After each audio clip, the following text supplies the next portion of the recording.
акча берип эрте кетире албайт. Ал акча эгерде бере турган болсо, ал акча ошол ортомчунун эле чөнтөгүндө кала турган акча. Демек ал мыйзамсыз. Ал мыйзамсыз. Андан кийин 10 күндөн кийин кетет деп айтып атасыз.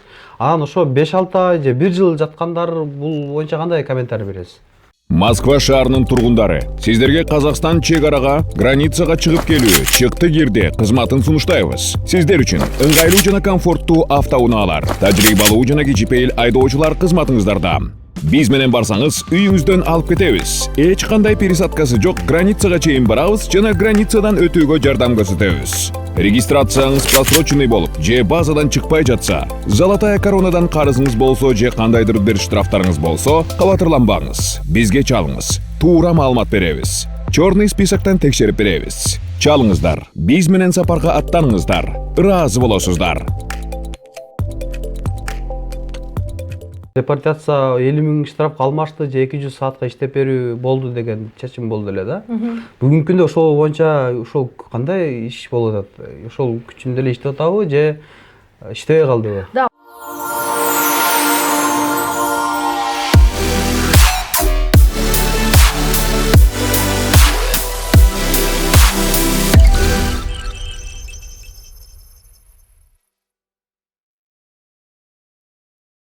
Ассаламу алейкум, урматтуу Учкунбек каналынын катталуучулары, амансыздарбы? Кайрадан эле мекендештерге зарыл болгон юридикалык маалыматтар менен бөлүшмөкчүбүз. Акыркы убактарда ошо Сахаровага биздин мекендештерибиз көпчүлүгү барып Сахарова аркылуу депортация болгондор көп. 10 күн кармалгандар бар, 1 ай кармалгандар бар, ал эми 1 жыл кармалгандагы мекендештер жок эмес экен. Ал эми ошол Сахаровадан биздин посредниктер же болбосо ортомчулар аркылуу ошо 30 000 же 50 000 алган ортодо посредниктер дагы пайда болуптур. Ошол боюнча дагы бүгүнкү маегибиз болмокчу. Негизи алар мыйзамдуу же мыйзамсызбы, юридикалык жактан кандай юристтер баа берет, бүгүнкү маегибиз ошолор боюнча кенен маек болмокчу. Андыктан каналга катталып, лайк басып, группалар менен бөлүшкөндү унутпайбыз.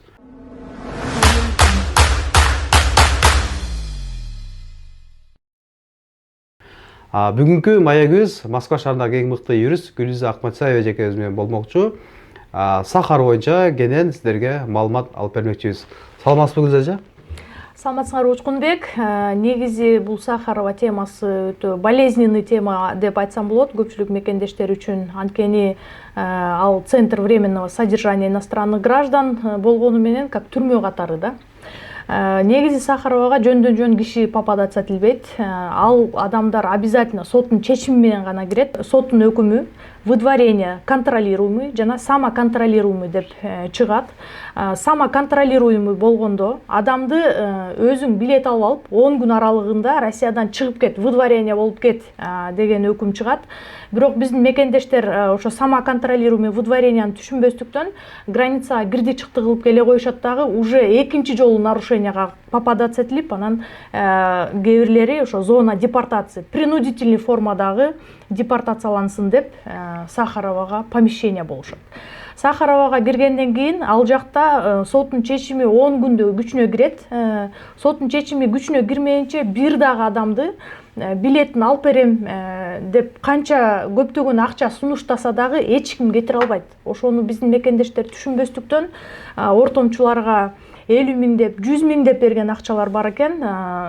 Эми билесиңер да, ал эми элестетиңиз, бирөөнүн карындашы түшүп атат ал Сахаровага, бирөөнүн иниси, бирөөнүн апасы да түшүп калган учурлар бар. Алар эми ал жакка жата бербей батыраак кетсин деген үмүттө ошондой кээ бир юристтерге кайрылышат, кээ бир ортомчуларга кайрылышат. Ал Сахарованын ошо тегерегинде эле жүргөн адамдар бар экен. Алар айтышат экен, эртерээк кетиргим келсе, мага 50 000 бере кал. Мен бат эле эртең эле кетире коем деп. Бирок тилекке каршы эч ким сразу эле түшкөн адамды ал жактан эртеси эле кетире албайт. Жана ошондой эле бул финансаны, именно последующем выдворение кыла турган финансыны судебный приставдардын мойнунда и федеральный бюджеттен акча которулат. Ошо бюджеттин негизинде анан булар өзлөрү билет алып берип, анан Кыргызстанга кетирилет. Эч ким акча берип эрте кетире албайт. Ал акча эгерде бере турган болсо, ал акча ошол ортомчунун эле чөнтөгүндө кала турган акча. Демек ал мыйзамсыз. Ал мыйзамсыз. Анан ошо Сахаровада ошол Сиз айтып калдыңыз, бул жерде 10 күн берип атат, бирок ошонун тилеге каршы алар чыгып кетпей эле кирдичилик кылып атат деп айттыңыз. Анан Сахарова баргандан кийин 10 күндөн кийин кетет деп айтып атасыз. Анан ошо 5-6 ай же 1 жыл жаткандар бул боюнча кандай комментарий бересиз?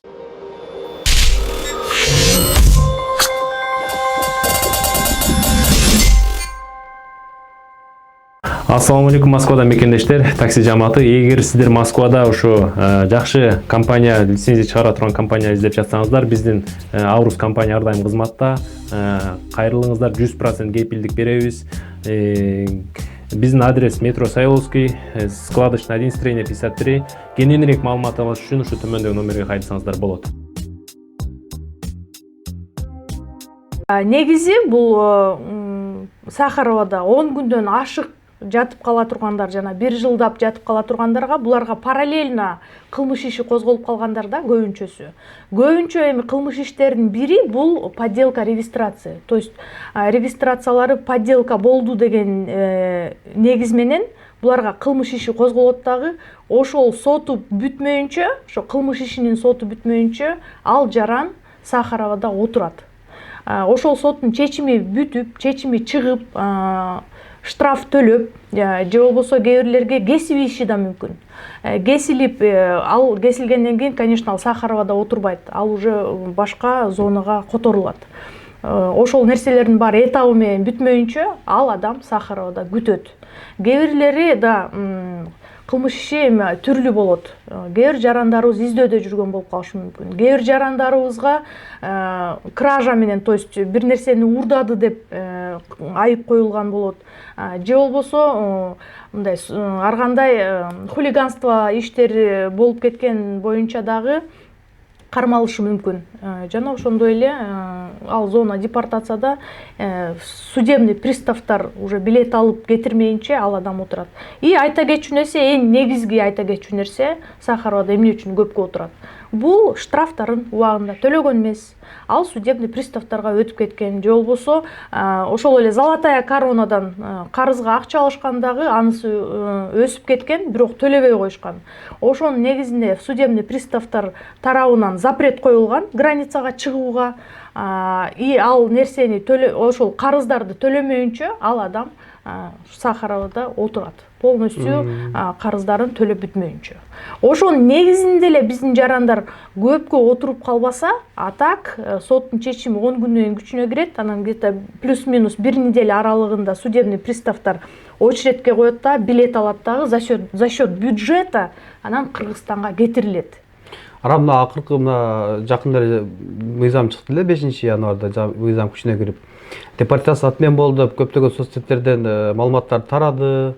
Ошол депортация 50 000 штрафка алмашты же 200 саатка иштеп берүү болду деген чечим болду эле да.